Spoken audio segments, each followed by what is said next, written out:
तो क्लास आज हम पढ़ने वाले हैं फोनिक्स। फोनिक्स एक ऐसी पद्धति का नाम है जिसमें हम किसी भाषा को उसकी आवाज़ पे निर्भर होने वाली भाषा पढ़ने का तरीका सीखेंगे। ठीक है, फोनिक्स होता है आवाज़ पर निर्भर करने वाली पढ़ने का तरीका। ठीक है ना, तो आज हम फोनिक्स पढ़ने जा रहे हैं इंग्लिश में, और इंग्लिश में हम अल्फाबेट पढ़ेंगे, साउंड ऑफ अल्फाबेट।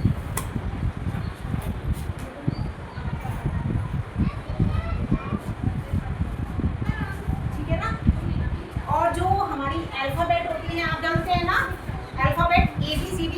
ठीक है ना, तो हम उनकी साउंड को पढ़ेंगे क्योंकि जो फोनिक्स है वो साउंड यानी कि आवाज़ पर ही निर्भर होती है। ठीक है ना, तो जो हमारे अल्फाबेट होते हैं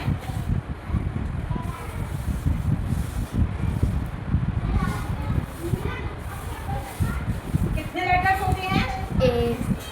ABCD के कितने लेटर होते हैं? टोटल 26 होते हैं। ठीक है ना, तो जो अल्फाबेट है उनको हम दो भागों में बांट लेते हैं। जो ABCD है हमारी 26 लेटर्स, उनको हम दो पार्ट में डिवाइड करते हैं। तो एक पार्ट बनता है हमारा कॉन्सोनेंट और दूसरा पार्ट हमारा बनता है वॉवेल। इतना तो सबको पता ही होगा। ठीक है ना, अल्फाबेट के कितने पार्ट होते हैं? देयर आर 26 लेटर्स, 26 वर्ण होते हैं, है ना। जैसे हिंदी में हम क ख ग घ को वर्ण बोलते हैं, वैसे ही ABCD को हम अक्षरों को क्या बोलते हैं? लेटर्स। ठीक है ना, हर एक अक्षर को लेटर, जैसे A है तो वो एक लेटर है, B है तो वो दूसरा लेटर है, तो ये इनको क्या बोलते हैं? अल्फाबेट्स को लेटर।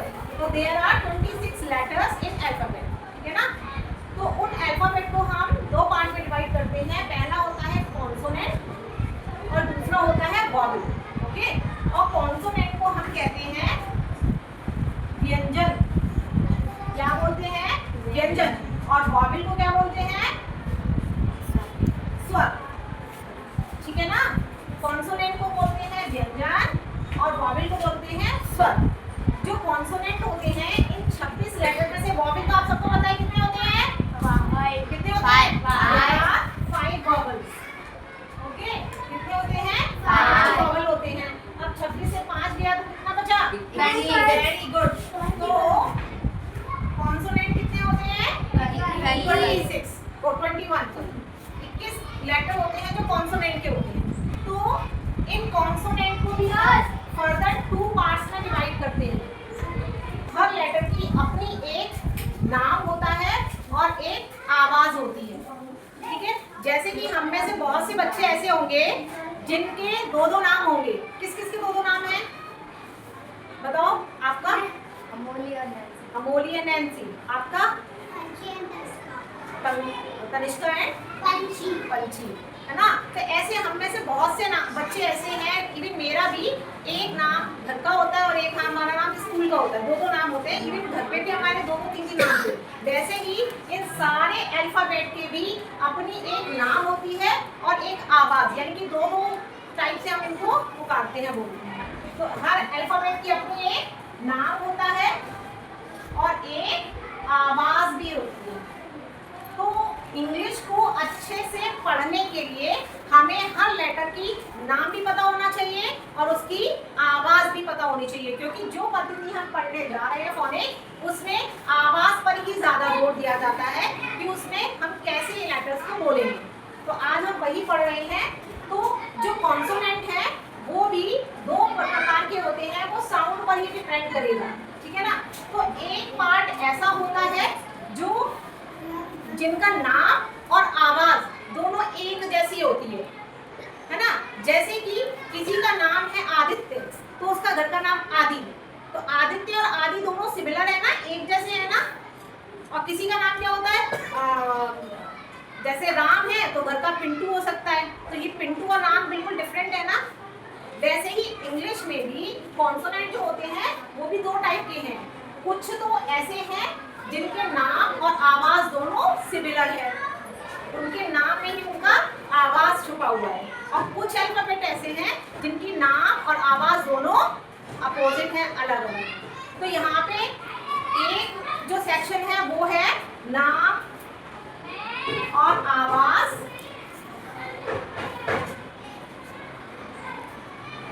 समान, और एक पार्ट होगा जिसमें नाम और आवाज उनकी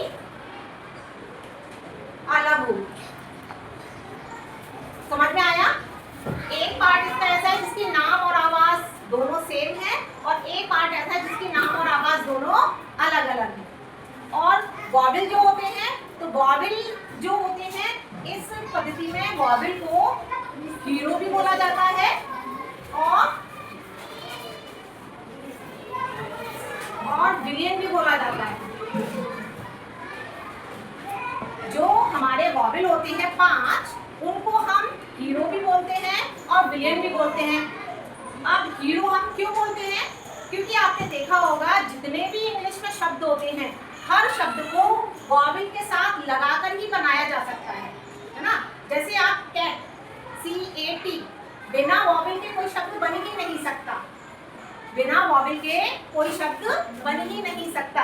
इसलिए हम वॉवेल्स को हीरो कहते हैं। Is it clear? वॉवेल्स को हीरो क्यों कहते हैं? क्योंकि बिना वॉवेल के कोई शब्द बन ही नहीं सकता, है ना? और विलियन विलियन मतलब विलियन क्यों बोलते हैं? क्योंकि विलियन इसलिए क्योंकि ये थोड़ा सा ट्रिकी भी है, क्योंकि हर स्वर की अब अलग अलग आवाजें होती हैं। There are 18 sound. वॉवेल कितने हैं? 5, पर इनकी आवाजें कितनी हैं? 18। तो वॉवेल है 5, पर इनकी साउंड कितनी है? 18। यानी कि हर एक वॉवेल की साउंड किसी की 3 है, किसी की 4 है। वो मैं जब वॉवेल का कॉन्सेप्ट बताऊंगी वो मैं तब आपके क्लियर करूंगी। तो हर स्वर की अपनी 3 से 4 आवाजें होती हैं। तो कौन सी आवाज किस जगह कब कैसे बोली जाएगी, तो वो थोड़ा सा हमें ध्यान देने वाली बात है। तो इसलिए इसको विलियन भी कहते हैं। Is it clear? तो अब हम पढ़ने वाले, इतना आप सभी को समझ में आ गया होगा? Yes, तो अब मैं जो नेक्स्ट क्लास में बताऊंगी व्यंजन की जो साउंड्स हैं वो मैं बताऊंगी।